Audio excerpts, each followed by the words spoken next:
የምስራቅ አፍሪካ ፖለቲካ መቼ ይሆን የሚረጋጋው? ምዕራባውያን ሀገራትም መቼ ይሆን አይናቸውን ከቀጠናው የሚነቅሉት? የቀጠናው ሀገራትም በራቸውን በጠላቶቻቸው ሊዘጉ የሚችሉ ሲሆኑ ነው። የምስራቅ አፍሪካ ቀጠና ሰላም ከጥይት ድምፅ ሙሉ ለሙሉ ተላቆ አያውቅም። ቀጠናው በዓለም አቀፍ ጂኦፖለቲክስ ካለው ቁልፍ ሚና አንጻርም ከአካባቢው ራቅ ያሉ ሀያላን ሀገራት ጭምር ፍላጎት የሚንጸባረቅበት፣ አንዱ ከሌላው የተሻለ ጥቅሙን አስጠብቆ ለመጓዝ የሚሽቀዳደምበት የዓለም ክፍል እንደሆነ ይታወቃል። የዓለም 12 በመቶ ወይም $1 ትሪሊዮን የሚያወጣ የንግድ መተላለፊያ የሆነው ቀይ ባህር፣ ይህ ቀጠና ተግባብቶ መገኘቱ ደግሞ ስትራቴጂካዊ ስፍራ እንዲሆን ካስቻሉ ወሳኝ ነጥቦች መካከል አንዱ ጉዳይ ነው። በአፍሪካ ቀንድ የትብብር መንፈስ አለመኖር ሀገራት በጥርጣሬ እንዲተያዩ አድርጓቸዋል። ባለፉት 10 ዓመታት የአልሸባብ መፈርጠም ለእኔ ስጋት ነው በሚል የሞቃዲሾ መንግስት ስታግዝ የቆየችው ኢትዮጵያ ሶማሊያ አሁን ለመዛመድ ጥረት እያደረገች ከምትገኝባቸው ሀገራት በተሻለ ስትራቴጂካዊ አጋር ሆና መዝለቋም ይታወቃል። ግብፅን በተመለከተ ካይሮ ኢትዮጵያ የፖለቲካ ልዩነት በርትቶባታል፣ ውስጣዊ አንድነትም ተቀዛቅቷል ብላ ባሰበች ጊዜ የኢትዮጵያን ጥቅም የሚጻረሩ ተግባራትን ከመፈጸም ተቆጥባ አታውቅም የሚሉት የፖለቲካ ተንታኞች ይህ የምስራቅ አፍሪካና በሰሜን ምስራቅ አፍሪካ የበላይ ሆኖ ከመዝለቅ የሚመነጭ ፍላጎት እንዳላትም ይናገራሉ። ግብፅና ኢትዮጵያ ከአክሱም ዘመን ጀምሮ በባህል በሃይማኖትና በታሪክ የበላይ ሆኖ ለመዝለቅም ባላቸው ፉክክር በመሃሉ የአባይ ወንዝም ይገኛል። ግብጾችን ቀኝ ግዛት የገዙት እንግሊዛውያን አባይን መቆጣጠር ምስራቅ አፍሪካን መቆጣጠር የሚል ተረክት ያሰረጹባት ካይሮን ብትሆን የኢትዮጵያን ጥቅም የሚገዳደሩ ድርጊቶችን መፈጸሟ አያስገርምም። ከዚህ ባለፈም አልሸባብን ለመዋጋት እልህ አስጨራሽ ትግል የሚደረግበት ወቅትም አንድም የረባ እንቅስቃሴ አድርጋ የማታውቀው እቺ ሀገር ግብፅ ዛሬ ከሶማሊያ መንግስት ጋር የተፈጠረውን ልዩነት መነሻ አድርጋ ወደ ቀጠናው መባረቋ የኢትዮጵያ ፍላጎት ለማጨናገፍ በተጸራሪ ለመቆም ካልሆነ በስተቀር ለሐሰን ሼክ መንግስት ወዳጅነቷን ለማሳየት አይታሰብም ይላሉ። በቀጠናው የአረብ ሀገራትን ጨምሮ የምዕራባውያን ሀያላን ከፍተኛ ፍላጎት መኖሩም ከአካባቢው ጋር የሚገናኙ ጥቅሞችን ለማስጠበቅ የሚደረጉ ሙከራዎች ቀላል እንዳይሆኑ አድርጓቸዋል። ይሁንና አካባቢው ላይ ካሉ ጠንካራ ፍላጎቶች አንጻር መሰል ተቃርኖዎች ማጋጠማቸው ተጠባቂ ነው። በኤደን ባህረ ሰላጤና በቀይ ባህር ዙሪያ ኢትዮጵያ የባህር ኃይል ቢኖራት ጥቅማችን ይነካል አሊያም የሀገራትን ሁለንተናዊ ጥቅም ያሳድጋል የሚሉ እንደ ግብፅ ያሉ ሀገራት መነሳታቸውም ለዚህ ነው። አይናቸውን ከቀጠናው ለሰገዶች እንኳን የማያነሱት ምዕራባውያን ከሰሞኑ እየተፈራረቁ ወደ ቀጠናው መምጣት ጀምረዋል። አሜሪካና ኬንያ በነዳጅ ጉዳይ ሊወያዩ መሆኑም ተሰምቷል። በተያዘው የፈረንጆቹ ወር መገባደጃ ላይ ወደ ምስራቅ አፍሪካ እንደሚመጡ የተነገረላቸው የአሜሪካ ምክትል የውጭ ጉዳይ ሚኒስትር ክሪስ ላንዳው ጅቡቲና ግብፅ የጉብኝታቸው መዳረሻ እንደሆነም ተሰምቷል።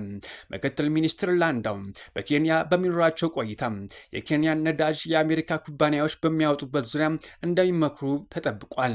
ላንዳው ከ3 ሀገራት በተጨማሪ የአፍሪካ ህብረት ጉባኤ በአዲስ አበባ ከመካሄዱ በፊትም ወደ አዲስ አበባ እንደሚመጡና እንደሚመክሩ የተሰማም ሲሆን ይህ ጉብኝት የቻይና የውጭ ጉዳይ ሚኒስትር ከሰሞኑ ምስራቅ አፍሪካ ያደረጉትን ጉብኝት ተከትሎ የመጣ ትኩረት እንደሆነ አስቧል። የአሜሪካ ምክትል ፕሬዝዳንት ቫንስ ከዚህ ቀደም ወደ ኬንያ መጥተው የኬንያ ማዕድናት የሚወጡበት ዙሪያ ለመምከር ቀጠሮ ይዘው እንደገና ሀሳባቸውን ማጥፋታቸውን የሚታወሰው በአሁኑ ወቅትም ምክትል ጠቅላይ ሚኒስትራቸውን ለመላክም ተዘጋጅተዋልም ተብሏል። ላንዳው በኬንያ በሚኖራቸው የ2 ቀናት ቆይታ በኬንያ የአሜሪካ የተቋቋመውና የሶማሊያን ሰላም እንደሚያስከብር የተነገረለት ወታደራዊ ሰፈር እንደሚጎበኙ የተነገረም ሲሆን ወታደራዊ ሰፈሩ በሚጠናከርበት ዙሪያ ውይይት ያደርጋሉም ተብሏል። ይህ ደግሞ ለቀጠናው ሌላ ትኩሳት ይዞ እንደሚመጣ የፖለቲካ ምሁራን እየተናገሩ ይገኛሉ። አፍሪካ ኢንተሊጀንስ እንደዘገበው ከሆነ የአሜሪካ ከፍተኛ ባለስልጣናት ወደ ኬንያ ስለመምጣታቸው የኬንያ ባለስልጣናትም ሆነ ከአሜሪካ ወገን የተባለ ነገር የለም። ያም ሆነ የሩዋንዳው ወደ አፍሪካ ቀንድ መምጣት በአፍሪካ ቀንድ ቀጠና የሚኖረው ፖለቲካዊ ትርጉም ከፍተኛ ነው እየተባለም ይገኛል። ከቅርብ ጊዜያት ወዲህ በቻይናና ሩሲያ በአፍሪካ ምድር ተወስዶባት የነበረውን ሁሉን አቀፍ የበላይነት ለማስመለስ ደፋ ቀና እያለች የምትገኘው አሜሪካ ወደ አፍሪካ ቀንድ የምታደርገው ጉብኝትም በቀጠናው ላይ አዲስ ፖለቲካዊ ለውጥ ሊያመጣ ይችላል እየተባለም ይገኛል።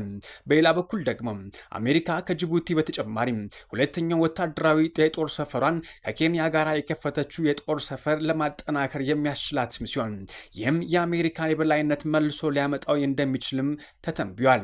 በምስራቅ አፍሪካ ላይ በተለይም የሶማሊላንድ የሀገርነት እውቅና አዲስ የፖለቲካ አስተላለፍ በወለደበት በዚህ ሰዓትም ከፍተኛ መሪዎቻቸውን ወደ ቀንዱ እየላኩ የሚገኙ ምዕራባውያን ሀገራት የቀጠናውን ውጥረት የሚጨምር ውሳኔም እንዳያስከትሉ ተሰክቷል።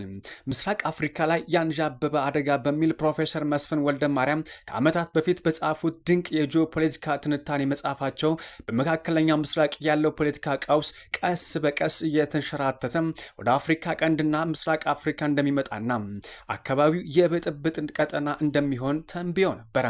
በእርግጥ የአፍሪካ ቀንድና አካባቢው ለዘመናት እርስ በርስ በሽኩቻ ያልወጣ ቢሆንም ይህ የእርስ በርስ ሽኩቻ የበለጠ እያየለና የሚደርሰውም ጥፋት እየከፋ ይመጣል ነበረ ድምዳሜያቸው። ፕሮፌሰሩም የፕሮፌሰር መስፍን ትንበያ ትንታኔ አንድም ሳይዛነፍ እውነት እየሆነ የመጣው በአጭር ጊዜ ነበረ።